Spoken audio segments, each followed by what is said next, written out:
Good morning, everyone. After a long time, I have brought a second part of nationalism in Europe. So, the topic which was left, that was the strange case of Britain. As we have learned in the previous topics, that everywhere something was common that gave a motivation to the native people of that country to unite and make a nation states for themselves. But in the case of Britain, the situations were a little bit different. Now, if we look at the case of the Britain, there was no such thing as a nation state in the ancient time, but the people who live in that area were Scottish, Welsh, Irish and English, ये तीन ethnic group के लोग यहाँ पर रहा करते थे, जिसमें से इंग्लिश थोड़े से डोमिनेटिंग थे because of the area, because of their wealth, because there study growth all over the world. और उनके यहाँ इंडस्ट्रियल डेवलपमेंट, इंडस्ट्रियल रेवोल्यूशन सबसे पहले आया, इसलिए इंग्लिश ज़्यादा डोमिनेटिंग इन सब में थे।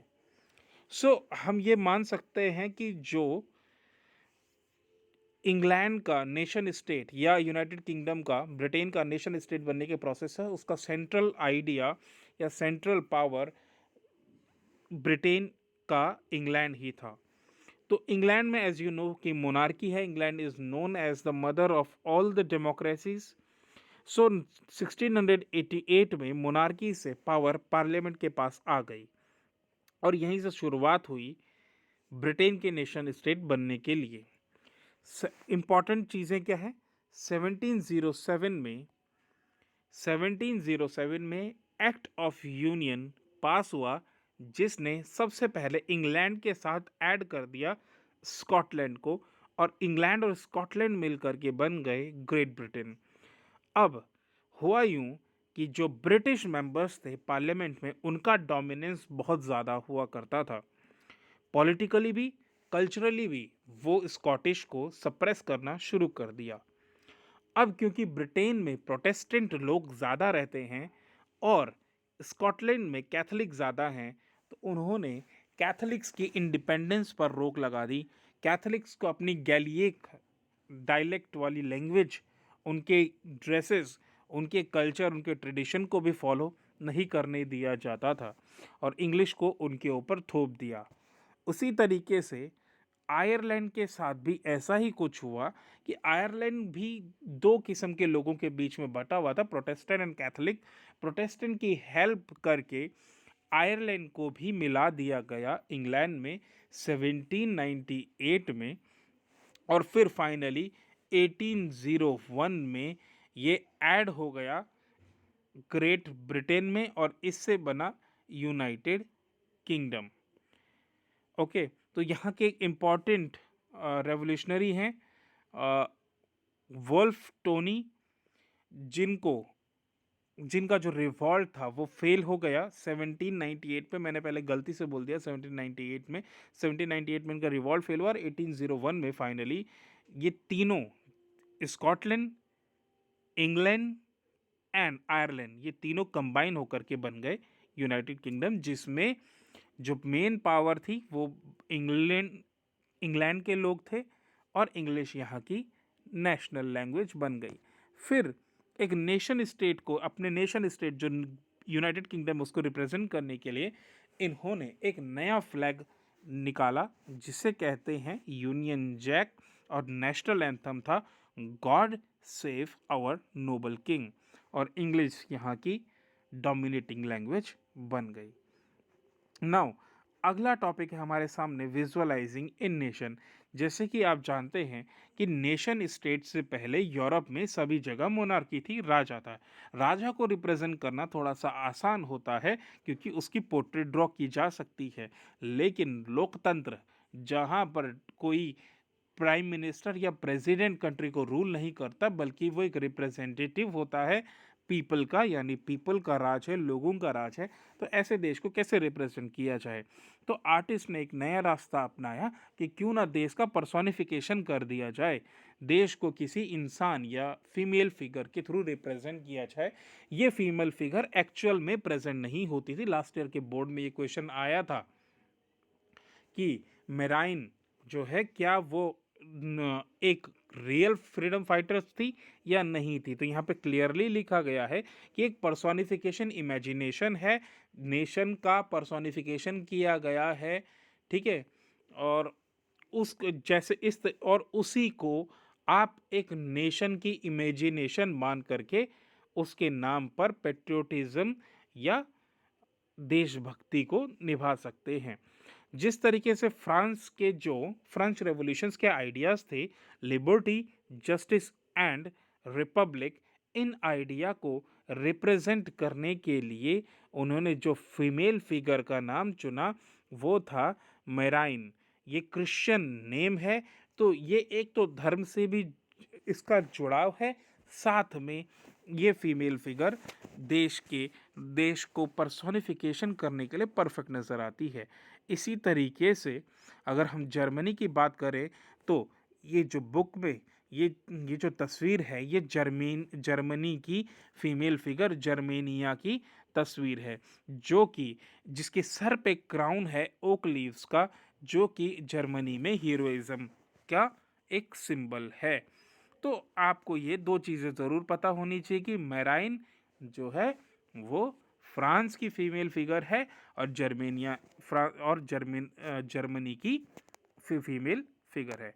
नेक्स्ट टॉपिक, जो अगला इंपॉर्टेंट टॉपिक यहाँ पर है, यहाँ पर आप देख सकते हैं this is the picture of marine, जो कि फ्रांस की फीमेल जर्मनी की फीमेल फिगर है यहाँ पर। और जो पिछली तस्वीर मैंने आपको दिखाई थी ये भी जर्मेनिया की ही फीमेल फिगर है यहाँ पर, लेकिन यहाँ पे जर्मेनिया को वॉरियर के रूप में दिखाया गया है।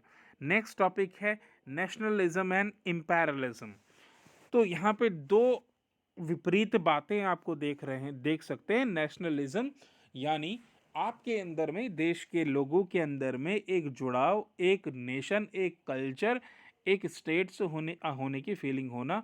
और इम्पेरियलिज्म का मतलब है कि जब कोई बड़ा देश किसी छोटे देश को या किसी कम ताकतवर देश को अपना कॉलोनी बनाए तो उसे इम्पेरियलिज्म कहते हैं, ठीक है। तो बेसिकली हम यहाँ पे ये समझेंगे कि जो नेशनलिज्म लेट 19 सेंचुरी में यूरोप में आया वो बहुत ज़्यादा संकीर्ण और इनटॉलरेंट मानसिकता का आया। People were not tolerant to each others nation, और वो छोटी छोटी बातों में वॉर्स में इंगेज हो जाया करते थे।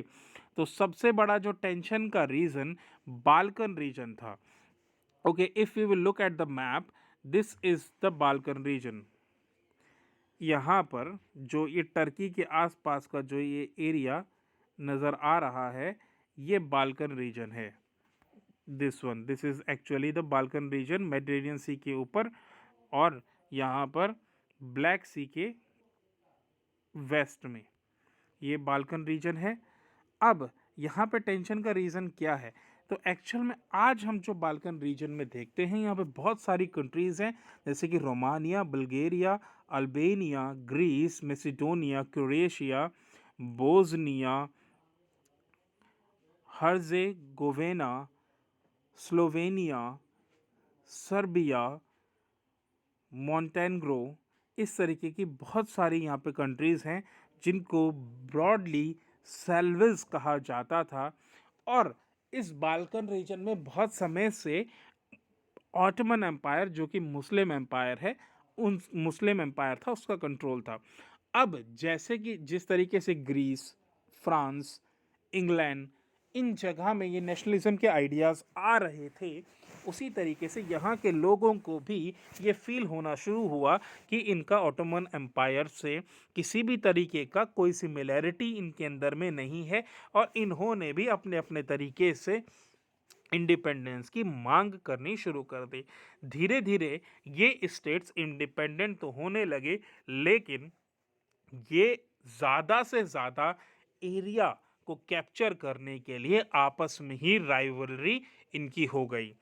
अब यहाँ पर जो बड़ी ताकतें हैं जैसे कि Russia, Germany, England, Austria Hungary, ये भी इस वॉर में कूद पड़ी कि ज़्यादा से ज़्यादा इनका डोमिनेंस और कंट्रोल हो पाए बाल्कन रीजन में, बिकॉज बाल्कन रीजन के पास रिसोर्सेज काफ़ी ज़्यादा हैं, मेडिटेरेनियन सी, ब्लैक सी का रूट है, और ईस्ट की तरफ, एशिया की तरफ इसका एक्सेस है, जिसका रिजल्ट ये आया कि ज़्यादा से ज़्यादा एक्सटेंशन की पॉलिसी के चलते first world war in Nations के बीच में ब्रोक आउट हो गया।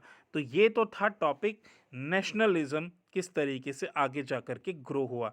इम्पेरियलिज्म के बारे में छोटा सा यहाँ पर लास्ट में एक टॉपिक है कि Europe to disaster in 1940, nationalism allying with imperialism led Europe to disaster in 1914। तो 1914 का जो समय है फर्स्ट वर्ल्ड वॉर जहाँ से शुरू हुआ, इम्पेरियलिज्म। अब इम्पेरियलिज्म क्या है? इम्पेरियलिज्म एक भूख है इन कंट्रीज़ की कि इन्हें ज़्यादा से ज़्यादा कॉलोनीज स्थापित करनी है, और नेशनलिज्म जो बाल्कन रीजन में उस समय चल रहा था, और ये फूट पड़ा फर्स्ट वर्ल्ड वॉर के रूप में। Many countries in the world which had been colonise by the European power in 19th century begin to oppose imperial domination. तो इम्पेरियल डोमिनेशन के अगेंस्ट फाइट करने लगे, जैसे इंडिया, अफ्रीकन कंट्रीज, वियतनाम, ये सब इम्पेरियलिज्म से बाहर आने के लिए फाइट करने लगे, और धीरे धीरे इन यूरोपियन कंट्रीज़ के हाथ से ये सब कंट्रीज़ बाहर निकलने लगी, और इंडिया जैसी नेशन स्टेट्स इस्टेब्लिश होने लगे। सो this is all about this topic. Thank you for watching video. I will bring lot more new chapters related to social science in my next videos. Thank you very much.